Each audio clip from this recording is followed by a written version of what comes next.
All right, you guys, today we're going to learn about the second type of bonding that can happen to create chemical compounds, and that type's called ionic bonding. And the first thing we're going to write down in our notes, if you can write a big number 2 and title it ionic bonding. And then just a reminder, we did talk about this at the very beginning of the chapter, but ionic bonding is when we have a metal bonded to a nonmetal. So if you can write that down. In ionic bonding, one atom is going to transfer electrons to another. Now, if you remember, when we did covalent bonding, those electrons were shared, right? So we're still using the octet rule, but how we get there is different. In this type of bonding, one atom will completely transfer electrons so that both follow the octet rule. And you guys know I love examples, so the first thing we're going to do is show an example of how this works. So we're going to start with an atom of sodium, okay? If we look at the periodic table, remember we care about valence electrons, right? So if we look at sodium, sodium has one valence electron.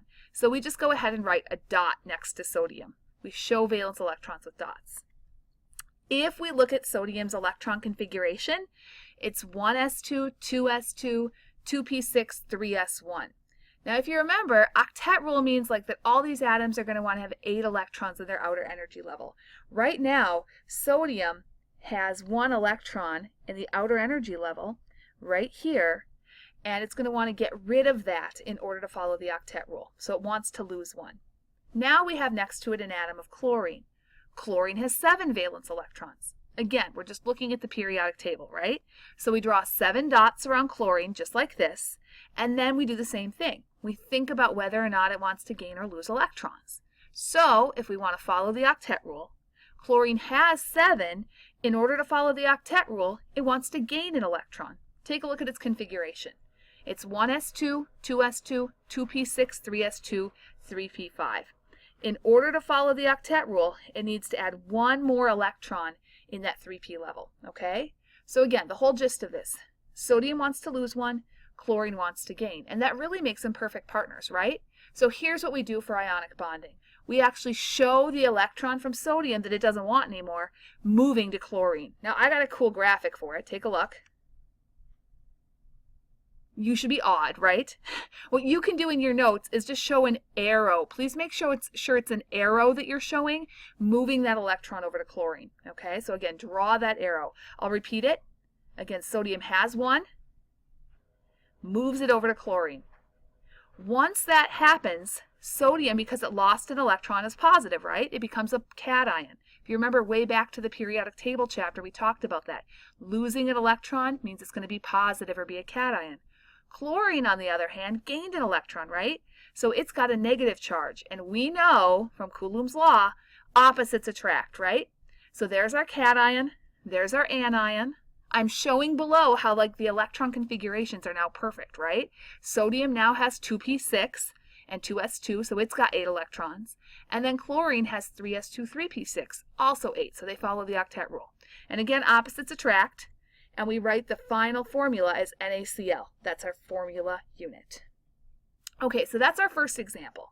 Again, we just write the symbols of the elements with a number of dots for valence electrons and figure out how they're going to work in order to form compounds. Now, we're not always going to do all this extra work for writing electron configurations because I'm sure you hate it. But what we're going to do is we're going to do another example. So here's another example. We're going to do aluminum, which has 3 valence electrons. So go ahead and draw Al with 3 dots. And go ahead and draw Cl again, this time again with 7 dots. So first, again, let's think about if they want to gain or lose, right? By the way, you guys, the easiest way to think of this, if it's less than 4, they're going to lose electrons. If it's more than 4, they're going to gain. So aluminum there, it could gain 5 to get a total of 8, or it could lose 3. It's going to lose 3. The elements are going to always do whatever requires the least amount of movement of electrons. So aluminum wants to lose 3, chlorine wants to gain 1, right? Okay, so watch what happens. Aluminum wants to lose 3, chlorine wants to gain 1. Watch.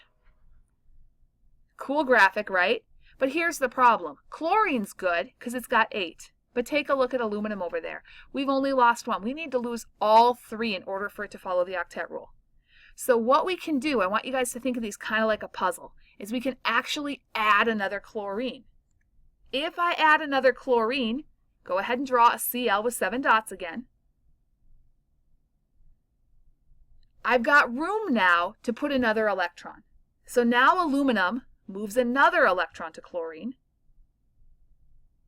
Awesome graphics again, right? And by the way, you guys are showing these with arrows, right? Don't draw circles, draw an arrow showing that that electron's moving. Okay, so take a look at what we've got. We've got our chlorine again. This one's good, it follows the octet rule. This chlorine's good, it follows the octet rule, but aluminum still isn't there. So again, think of it like a puzzle. You can add more of the elements if you need them. I need another place to put that electron, so I'm going to add another chlorine. So I add the chlorine. The final electron moves in. Once that happens, all of my atoms follow the octet rule. Now let's think about what we form. I've got one aluminum. It lost 3 electrons, so be careful with the charge, you guys. It lost 3, so it's not just +1, it's +3. Each electron it lost gave it +1, right? And then I have 3 chlorines, each of them with a negative charge. Here's how I write the formula. Okay, so I've got the charges, aluminum's +3. There are 3 chloride ions, each with a -1 charge, and the formula is AlCl3. Now you really could hop straight from here, where you've got the Al and the 3 Cl's drawn, to the formula, but it is important, you guys, that you know that this is +3, and that there's 3 chlorides each at -1, okay? All right, we're going to try another one. I want you right now to try Na and O.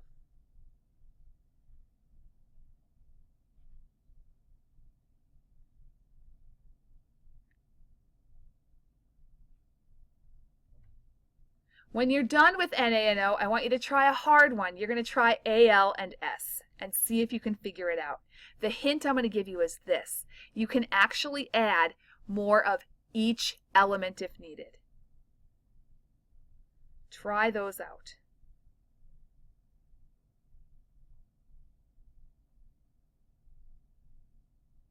The answers for Na and O, I don't have them drawn, but why don't you walk through your own drawings?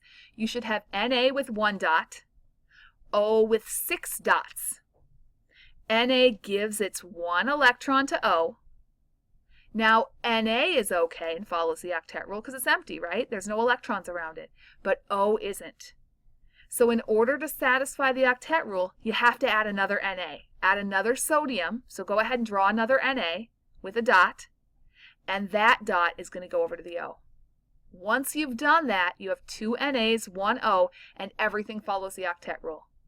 The 2 Nas each have a +1 charge, your O has a -2, and your final formula is Na2O. All right, you guys, Al and S is super complicated, but I hope you figured it out. You do Al with 3 dots, S with 6. You start by giving 2 of aluminum's dots or electrons to S. Now, once you've done that, I hope you see this. Go ahead and draw those arrows. 2 of aluminum's electrons go over to S. Why can't you give it all 3? Because S only needs 2, right? So now S is good because it's got 8 around it, but aluminum isn't, right? It needs to get rid of another electron. So you need to draw another S. And you probably see that this is going to be a problem, right? So when you draw that S, you've got 6 around it.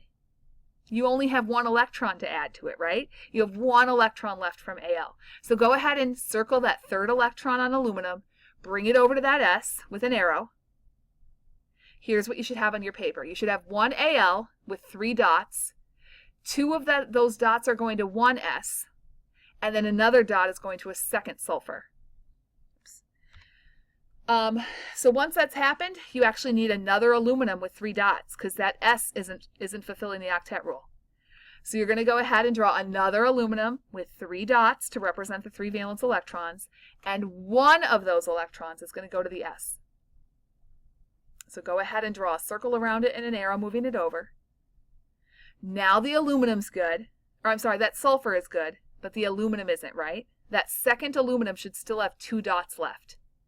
You take those 2 dots, and those 2 dots are going to move to 1 more sulfur. Believe it or not, you have to draw a 3rd sulfur. So draw a 3rd sulfur with 6 dots, and the aluminum is going to give those 2 other electrons to sulfur. Now all of those elements follow the octet rule. Now if you follow that, you guys have 2 aluminums and 3 sulfurs. So each of the aluminums is +3 because they each gave away 3 electrons. Each of the sulfurs is -2. Your overall formula is Al2S3.